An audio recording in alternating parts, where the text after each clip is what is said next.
Buenas tardes, este es el segundo punto del parcial de sensores de la Universidad Militar Nueva Granada de Sebastián Rodríguez y Natalia Niño. Entonces este es un sensor LVDT, el cual consiste en que hay tres bobinas, una es la que energizamos y hay un núcleo el cual mide la posición. Entonces, en función a la posición en la que está, se energizan las otras dos. Entonces, si está en el núcleo, en el centro, las dos bobinas se energizan y como están conectadas simétricamente, se energizan al contrario. O sea, la primera se genera una senoidal y la segunda una senoidal inversa. O al revés, dependiendo pues la que escojamos.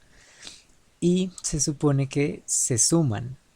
Entonces, si el núcleo se mueve más a la izquierda, una de las dos senoidales va a ser más grande y por ende esa es la que se va a notar sobre la otra.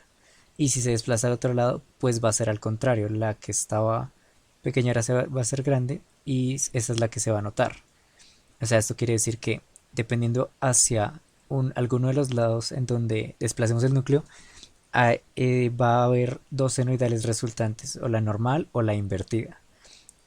Entonces, eh, tenemos el esquema y se ingresa la señal senoidal de entrada, se generan los voltajes de entrada y de salida y acá entran a dos partes, a un rectificador y a un comparador. Entonces vamos a seccionarlo por dos partes. La primera, el rectificador y toda esta parte lo que hace es que me da el voltaje que tengo. Cuando entra en el rectificador, aquí tenemos que el voltaje de entrada, que es la senoidal, y la parte que le está entrando al rectificador le entran dos partes, ¿no? La parte azul y la parte de abajo sería otra de otro color, que es la misma pero invertida, pues porque está llegando a ambos lados. En dado caso de que se cumpla esto, si acá en la simulación como lo tenemos en cero, pues porque no se puede mover el núcleo, está en cero, por consiguiente la salida está en cero, que es la rosada. La rosada está en cero porque la parte de arriba y la parte de abajo son exactamente iguales. Si se desplaza el núcleo, la azul tendría que ser más grande y por ende la rosada adquiriría esa forma. ¿Qué es lo que pasaría seguidamente? El amplificador o filtro de ruido la, la dejaría pasar y acá saldría esa misma señal rectificada solamente positivo, que es la que vemos acá. Acá el BF, BS, perdón, sería la parte positiva, solo positiva. Pero entonces, ¿cómo sabemos si el núcleo está más hacia el otro lado? Y pues sería el lado negativo, pero pues igual nos va a botar este mismo voltaje. Entonces, acá por eso tenemos el negador y tenemos un multiplexor. Entonces, ¿en qué consiste esto? Se rectifica acá, se vuelve positivo, se deja pasar y va a ser la misma señal en positivo o esta misma señal en negativo según el multiplexor. ¿Cómo manejamos el multiplexor? O sea, acá entra la segunda parte del comparador. Cuando la senoidal esté variando, vamos a revisar inmediatamente si la salida de acá está en fase con la entrada de la senoidal o está a 180 grados de fase desplazada.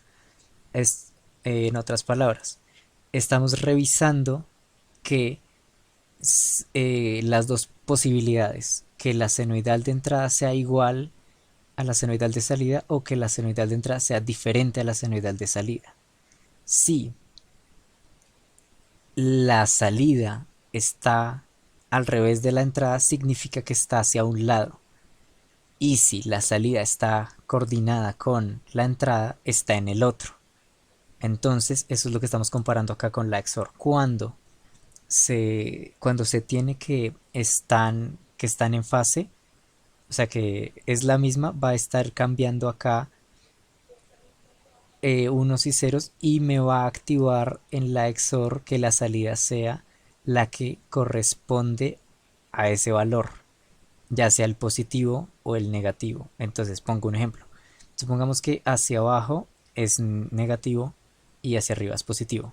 Y por ende también la senoidal hacia abajo es la invertida y hacia arriba es la misma de la entrada. Esto quiere decir que si lo ponemos abajo, como es la senoidal invertida, acá se activaría el canal 2 para que me muestre el valor de voltaje, pero el canal 2, o sea, la misma señal de salida, pero negativa. O sea, que me muestre este BS, pero hacia abajo.